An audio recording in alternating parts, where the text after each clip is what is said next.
साल 2021 के टी20 world cup में पाकिस्तान ने जब हमें 10 विकेट से पराजित किया तो इस पराजय को हम स्वीकार नहीं कर पा रहे थे, क्योंकि टी20 वर्ल्ड कप के इतिहास में हम पहली बार पाकिस्तान से शिकस्त खा बैठे थे, वो भी पूरे 10 विकेट से।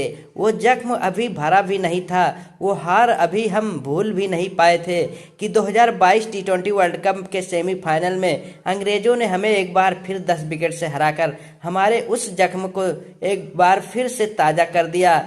और फिर आया तबाही का सैलाब लेकर साल 2023, जब कंगारुओं ने ओडीआई वर्ल्ड कप के फाइनल में विश्व कप की दहलीज पर खड़े भारत को पराजित करके भारतीय क्रिकेट फैंस के रातों की नींद और उनकी आंखों का ख्वाब छीन लिया। अब भारतीय क्रिकेट फैंस अपने दिल में इन जख्मों को लिए इंतजार कर रहे थे साल 2024 में होने वाले टी20 विश्व कप का। और इसी साल 2024 में होने वाले टी20 विश्व कप से प्रारंभ होती है पिछले 3 सालों में मिले इन तीनों जख्मों की प्रतिशोध की कहानी। इस विश्व कप में 9 जून 2024 को भारत ने सबसे पहले पाकिस्तान को पराजित करके पाकिस्तानियों को ग्रुप स्टेज से बाहर करके कराची का रास्ता दिखाया। पाकिस्तानी अपने इस हार को बर्दाश्त नहीं कर पा रहे थे। अपने हार से तिलमिलाए और अपने दम पर भारत का कुछ भी न उखाड़ पाने वाले पाकिस्तानी अब इंतजार कर रहे थे सुपर 8 में कंगारुओं से होने वाले भारत के महाभारत की। पाकिस्तानी यह उम्मीद लगाकर बैठे थे कि सुपर 8 में कंगारू भारत को पराजित करके भारत को इस विश्व कप से बाहर का रास्ता दिखाएंगे, लेकिन अपना आखिरी टी20 वर्ल्ड कप खेल रहे हिटमैन को पाकिस्तानियों की हसरत मंजूर नहीं थी। हिटमैन ने इस मैच में सिर्फ 41 गेंदों में 92 रन ठोककर कंगारुओं के पराजय की कहानी लिख दी।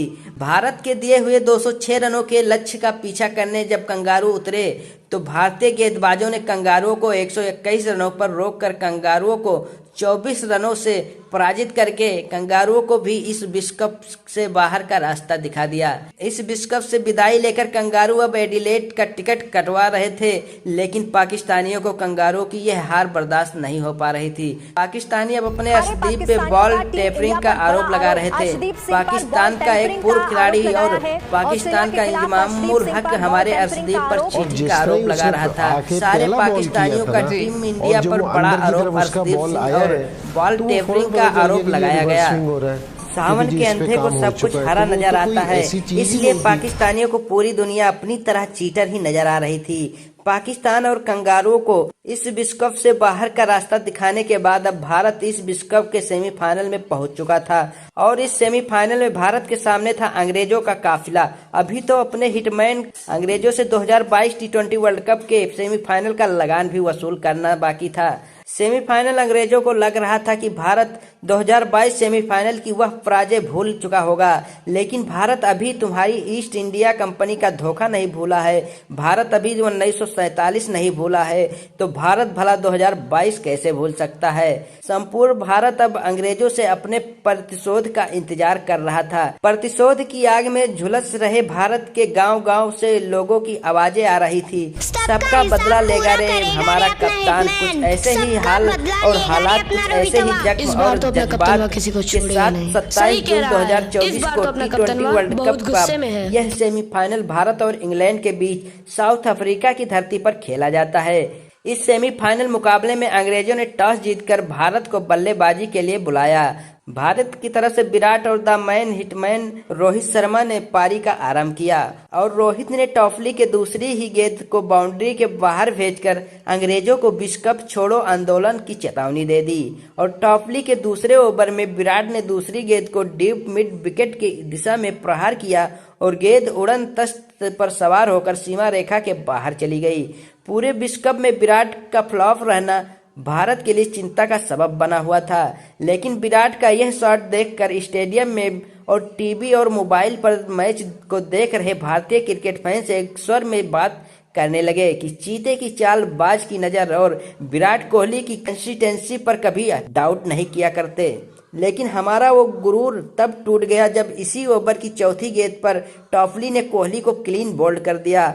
9 गेंदों में सिर्फ 9 रन बनाकर विराट कोहली ने भारत का साथ छोड़ दिया। इस विश्व कप में अभी तक भारतीय क्रिकेट फैंस ये सोचकर अपने आप को दिलासा दे रहे थे कि जहां मैटर बड़े होते हैं वहां किंग खड़े होते हैं, लेकिन आज तो मैटर भी बड़ा था लेकिन अपने किंग खड़े नहीं हो पाए। लेकिन विराट के जाने के बाद रोहित ने अंग्रेजों को बापू के स्टाइल में नहीं बल्कि भगत सिंह, चंद्रशेखर आजाद और सुभाष चंद्र बोस के स्टाइल में डील करना प्रारंभ कर दिया। भारत 5 ओवर की समाप्ति पर 40 रन बना चुका था, जिसमें 25 रन रोहित के इस आंदोलन का हिस्सा थे।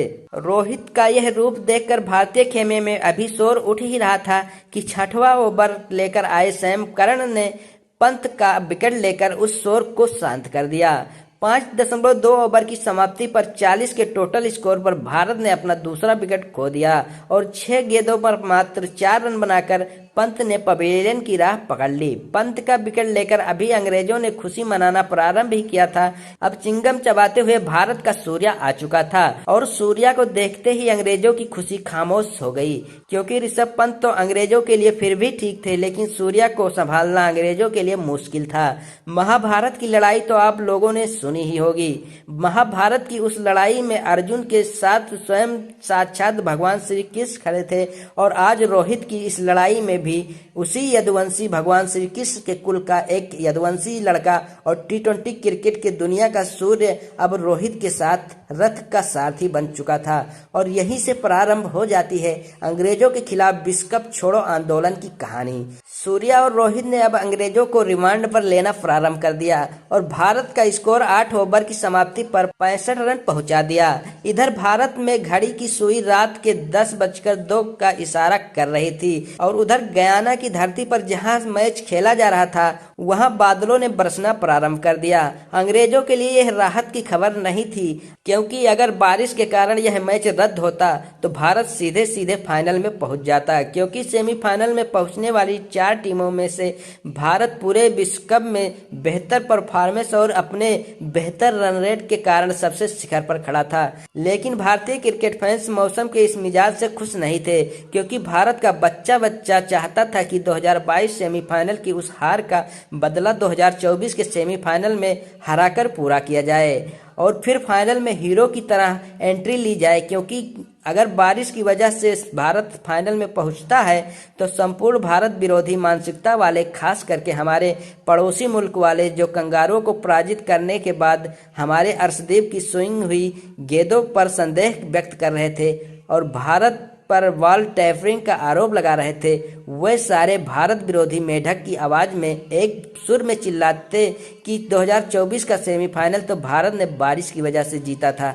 यही कारण था कि भारत का बच्चा टीम इंडिया को फाइनल में देखना तो चाहता था, लेकिन इस मैच में अंग्रेजों की पराजय के बाद भारत को कुदरत के मिजाज की कोई जरूरत नहीं थी।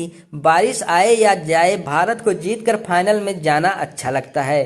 खैर, भारत की दुआएं कबूल हुई और 15 मिनट बरसने के बाद बादलों ने बारिश का बहिष्कार कर दिया और 40 मिनट की रुकावट के बाद भारतीय समय अनुसार लगभग 11 बजे यह मैच एक बार फिर पुनः प्रारंभ होता है। यहाँ से भारत के इन दोनों बल्लेबाजों ने अब धीरे धीरे भारत की पारी को सजाया और संवारा।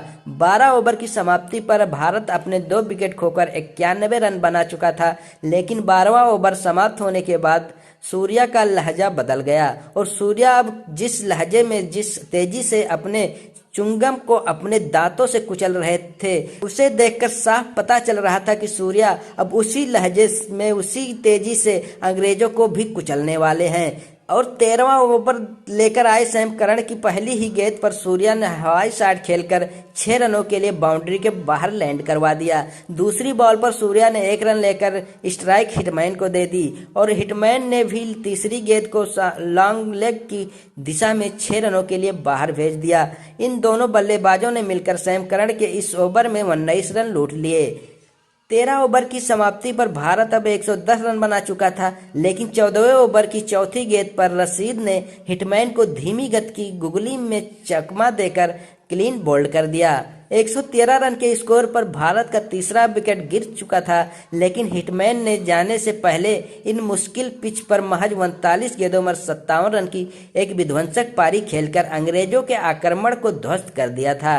रोहित की इस पारी ने भारतीय बल्लेबाजों को एक दिशा दे दी थी और सभी भारतीय बल्लेबाजों ने उसी दिशा में अपने कदम आगे बढ़ा लिए। रोहित के जाने के बाद मैच में सूर्या 36 गेंदों पर 47 रन, हार्दिक पांड्या 13 गेंदों पर 23 रन और जड्डू ने 9 गेंदों पर 17 रन और अक्षर ने 6 गेंदों पर 10 रन बनाकर भारत का स्कोर 7 विकेट के नुकसान पर 171 रन पहुंचा दिया। 172 रनों के लक्ष्य का पीछा करने जब अंग्रेजों की तरफ से बटलर और सॉल्ट की जोड़ी मैदान में आ चुकी थी, अब भारत के लिए सबसे बड़ी चुनौती थी कि अंग्रेजों के अभियान, अंग्रेजों का गुरूर, अंग्रेजों का घमंड, अंग्रेजों का जोश बटलर यही वह खिलाड़ी था जो अक्सर भारत के खिलाफ मोर्चा संभाल लेता। इस मैच में रोहित के लिए सबसे बड़ी चुनौती थी जोश बटलर का विकेट, क्योंकि अगर जोश अपना होश खो देता है तो भारत के यह 172 रन सिर्फ 72 मिनट में समाप्त हो जाते। खैर, भारत की तरफ से पहला ओवर अर्शदीप ने डाला और सिर्फ 5 रन खर्च किए। दूसरा ओवर जस्सी ने डाला और 8 रन खर्च कर दिए। तीसरा ओवर फिर दीप ने डाला और दीप के इस ओवर में जोश ने अपना होश खो दिया और दीप से 13 रन लूट लिए। बस 3 ओवर की समाप्ति पर इंग्लैंड बिना किसी नुकसान के 26 रन बना चुका था और इन 26 रनों में 23 रन अकेले जोश बटलर के बल्ले से निकले थे, वो भी मात्र 14 गेंदों में।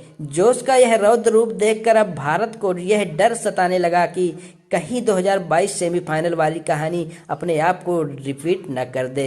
मात्र 3 ओवर की समाप्ति पर रोहित को समझ में आ चुका था कि अंग्रेजों के जोश को अब रफ्तार के बारूद से नहीं बल्कि स्पिन के चक्रव्यूह में उलझाना पड़ेगा। चौथे ओवर के लिए गेंद अब अक्षर पटेल के हाथों में थी। वहीं अक्षर पटेल, जिनको 2022 टी20 वर्ल्ड कप में टीम में रखने के लिए रोहित ने अपनी पूरी जान लगा दी थी, लेकिन उस विश्व कप में अक्षर की खराब परफॉर्मेंस के कारण अक्षर और रोहित को खूब ट्रोल किया गया था। लोगों ने रोहित को ताने मारे थे कि तेरा अक्षर का प्यार तुझको ही ले डूबा, क्योंकि 2022 के टी20 विश्व कप में अक्षर ने 5 मैच खेले थे, जिसमें अक्षर ने 3 मैच में बल्लेबाजी की और सिर्फ 9 रन बना सके थे। वहीं गेंदबाजी करते हुए अक्षर ने कुल 5 मैचों में 13 ओवर की गेंदबाजी की थी और 115 रन खर्च करके केवल 3 विकेट हासिल कर सके थे।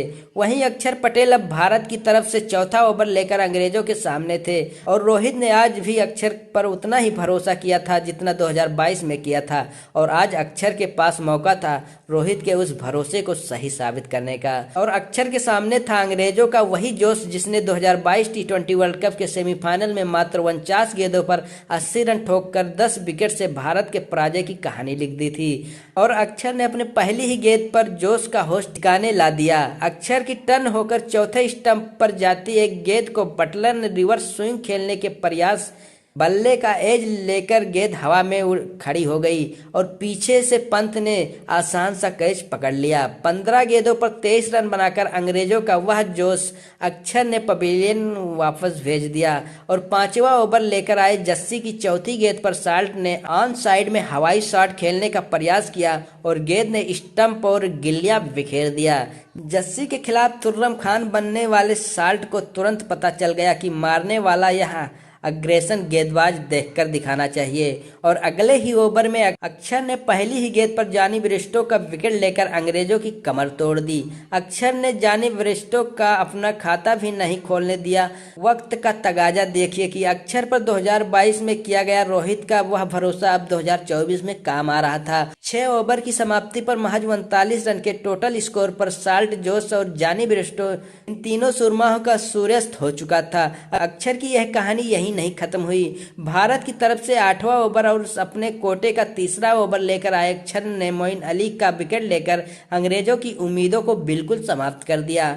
टॉप 4 में 3 बल्लेबाजों को पवेलियन भेजकर अक्षर ने भारत की जीत की बुनियाद रख दी और बाद में जस्सी ने 2 और कुलदीप ने 3 विकेट लेकर उस बुनियाद पर भारत की जीत का महल खड़ा कर दिया। 16.4 ओवर में भारत ने अंग्रेजों की पूरी टोली को महज 103 रनों पर समेटकर अंग्रेजों को 68 रनों से पराजित करके अंग्रेजों के खिलाफ छेड़े गए विश्व कप छोड़ो आंदोलन को सफल बनाकर 2022 का अपना बदला पूरा करके अंग्रेजों से सूद समेत अपना लगान वापस वसूल लिया था।